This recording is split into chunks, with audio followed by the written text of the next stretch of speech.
الرجيم بسم الله الرحمن الرحيم الحمد لله رب العالمين الصلاة والسلام على أشرف الأنبياء والمرسلين وعلى آله وعترته وأهل بيته الطيبين الطاهرين المعصومين أما بعد فقد قال الله تعالى وتباركه في محكم كتابه المبين قوله الحق بسم الله الرحمن الرحيم إنا نحن نزلنا الذكر وإنا له لحافظون صلوات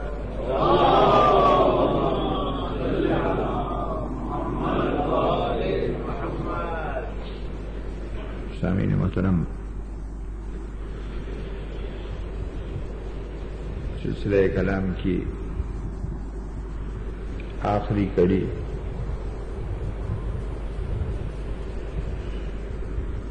اور اس کے لیے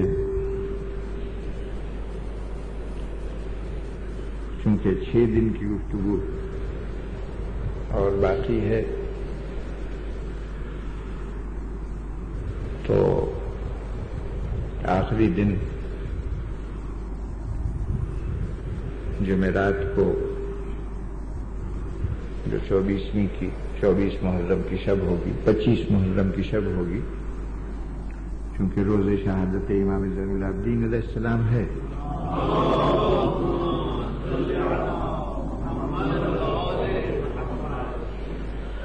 تو اپنی روایت کے مطابق اس دن انہی کی ذات گرامی موضوع گفتگو ہوگی۔ جو باقی 5 دن میرے پاس بچتے ہیں اس کے لیے سرنامہ کلام یا عنوان گفتگو میں نے حفاظت قرآن کو قرار دیا ہے۔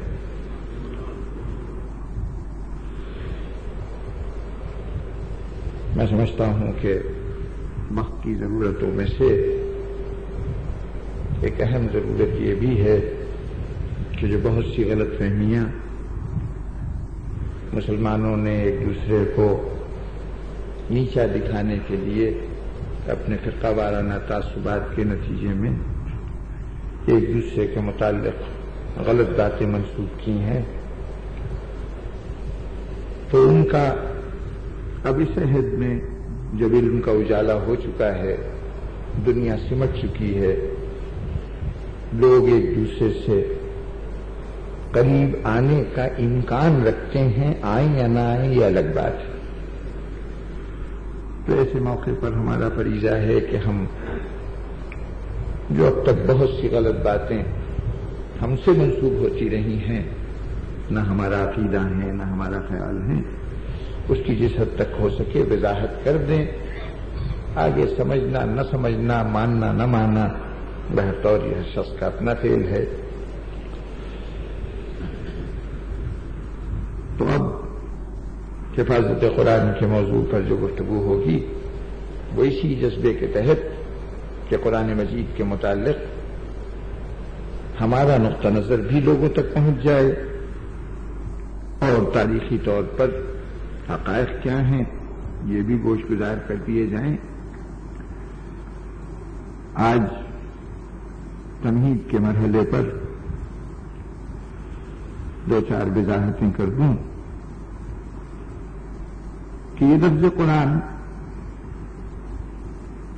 اس کے معنی کیا ہے۔ قرآن کا مادہ وہی ہے جو قرأت کا مادہ ہے، اور مادہ مشتمل ہے قاف، رے اور حمزہ پہ، ملا کے پڑھیے تو قرآ۔ اس قرآ کے معنی ہے جمع کرنا، حفاظت کرنا۔ تو سب سے پہلے تو لغت یہی معنی دے گی، لیکن چونکہ حفاظت، کسی تحریر کی حفاظت، کسی عبارت کی حفاظت سینے میں محفوظ ہو تو اس کے اظہار کا سب سے بڑا اور سب سے پہلا ذریعہ یہ ہے کہ جو کچھ سینے میں محفوظ ہے وہ زبان پر آئے۔ آپ کو اگر کوئی چیز یاد ہے، دوسرے لفظوں میں محفوظ ہے، آپ نے کچھ اشعار جمع کیے ہیں اور وہ آپ کے ذہن کے پردے میں ہیں، تو کیسے پتہ چلے کہ وہ یاد ہے؟ کیسے معلوم ہو کہ آپ نے ان اشعار کو محفوظ کر رکھا ہے؟ یہی طریقہ ہے نا کہ آپ اس کو زبان سے دہرائیں گے تو تصدیق ہوگی۔ تو اس ذریعہ اظہار کو بھی اس لفظ کا معنی قرار دے دیا گیا، یعنی قرأ کا ایک معنی یہ ہوا جس کو آپ نے قرأت کہہ دیا، اور قرأت کے معنی کیا ہوا؟ زبان سے ادا کرنا، پڑھنا۔ چنانچہ ابتدائی اسلام میں قرأت کا لفظ انہی معنوں میں استعمال ہوتا تھا کہ قرآن مجید کو سینے میں محفوظ کر کے زبان سے پڑھا جائے تو وہ شخص قاری کہلاتا تھا، یعنی جن معنوں میں آج آپ حافظ کا لفظ استعمال کرتے ہیں، ابتدائی اسلام میں اس کے لیے لفظ تھا قاری۔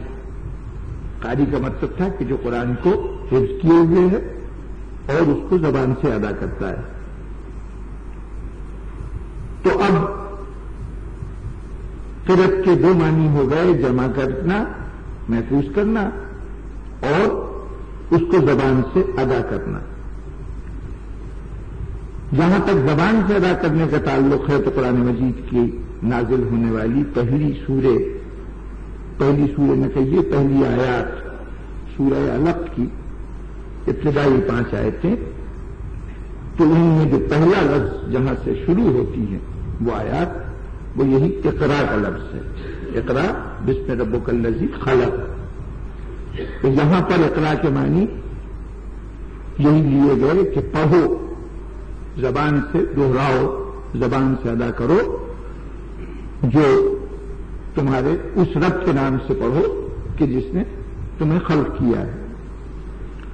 اور اگر دونوں معنی کو جمع کر لیا جائے تو پھر اس آیت کا مطلب یہ ہوگا کہ قرآن جب نازل ہوا ہے تو پہلا حکم ہی یہ ہے، دو معنی کون سے؟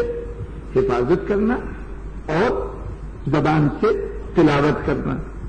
تو اب دونوں معنی اگر جمع کیجیے گا، اقرا بسم ربک الذی خلق، جس رب نے تمہیں خلق کیا ہے اس کے نام کے ساتھ پڑھو، اور جس رب نے تمہیں خلق کیا ہے اس کے نام سے یہ جو کچھ ہے اس کی حفاظت کرو۔ تو گویا نزول قرآن کے وقت ہی جہاں تلاوت قرآن کا حکم آیا وہیں حفاظت قرآن کا حکم رسول پر آیا۔ اس لیے جیسے اب قرآن مجید کی تمام آیات کو پہنچا دینا، سنا دینا، بتا دینا رسول کا کام ہے، اسی طرح اس لفظ کا تقاضا یہ ہے کہ اس قرآن مجید کی تمام آیات کو محفوظ کر دینا بھی رسول ہی کا کام ہے۔ تو یہ فقط لفظ اقرا کے حوالے سے بات ہے، باقی تفصیل بعد میں آئندہ آتی رہے گی۔ تو اب جو لفظ قرآن ہوا اس کے یہ کچھ ہو گئے لغوی معنی، یعنی حفاظت کرنا، یا وہ چیز جو محفوظ کی گئی ہو، یا وہ چیز جسے زبان سے ادا کیا گیا ہو، یہ سب قرآن کے لغوی معنی ہوں گے۔ لیکن اصطلاحی طور پر ہر وہ چیز جو محفوظ کی جائے، ہر عبارت یا ہر تحریر جو محفوظ کی جائے، یا ہر وہ تحریر جو زبان سے ادا کی جائے، وہ سب قرآن نہیں ہے، بلکہ اسلام کی اصطلاح میں قرآن ان الفاظ کے مجموعوں کو اور ان کلمات کے مجموعوں کو کہتے ہیں کہ جو اللہ نے بطور معجزہ اپنے پیغمبر جناب محمد مصطفیٰ صلی اللہ علیہ وسلم کو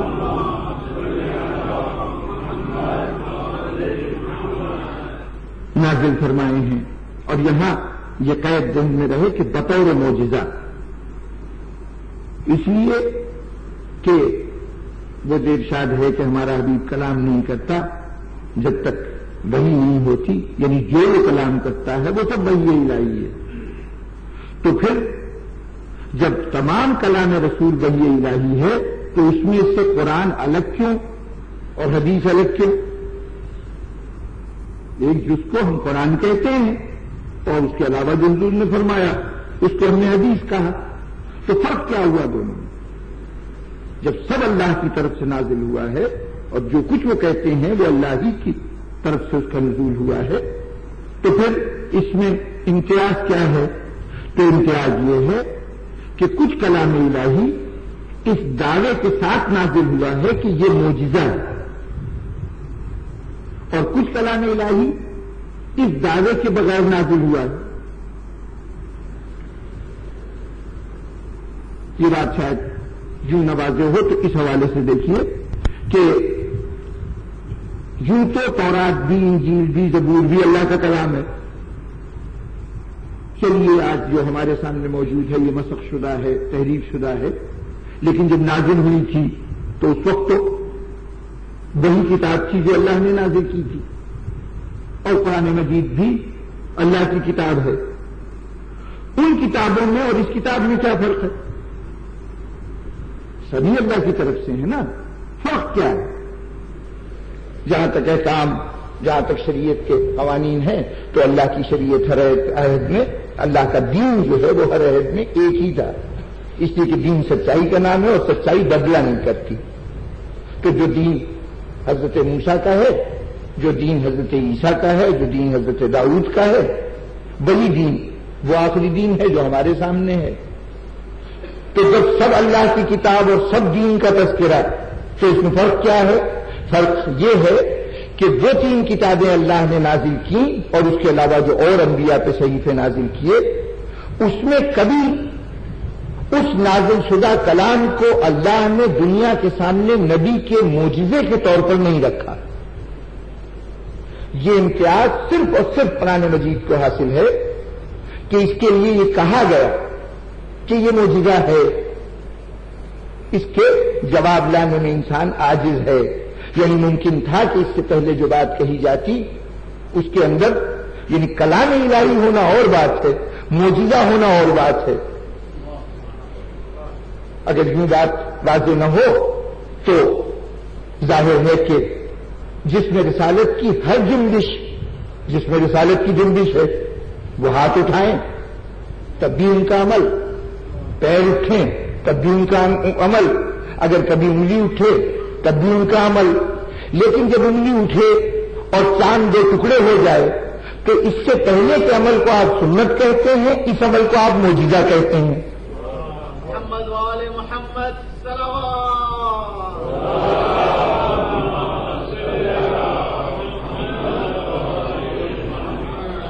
ہے سب عمل رسول، لیکن ایک عمل معجزہ کہلایا جب اس دعوے کے ساتھ پیش کیا جائے کہ اس کا جواب ممکن ہو تو لاؤ، تم اس کا جواب نہیں دے سکتے، تو اب یہ معجزہ ہوا۔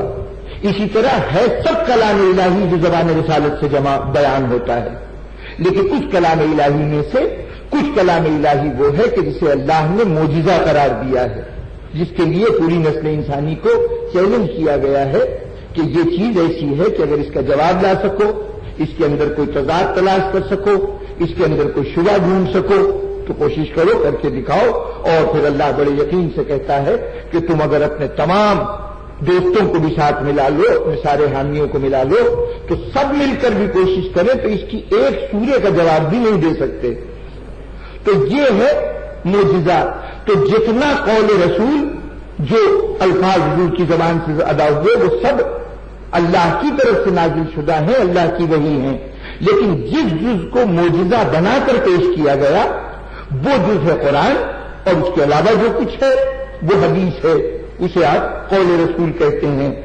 تو اب قرآن کے ایک معنی اور ہو گئے اصطلاحی معنی کہ وہ تمام حروف و الفاظ جو اللہ نے اپنے حبیب پر بطور معجزہ نازل کیے۔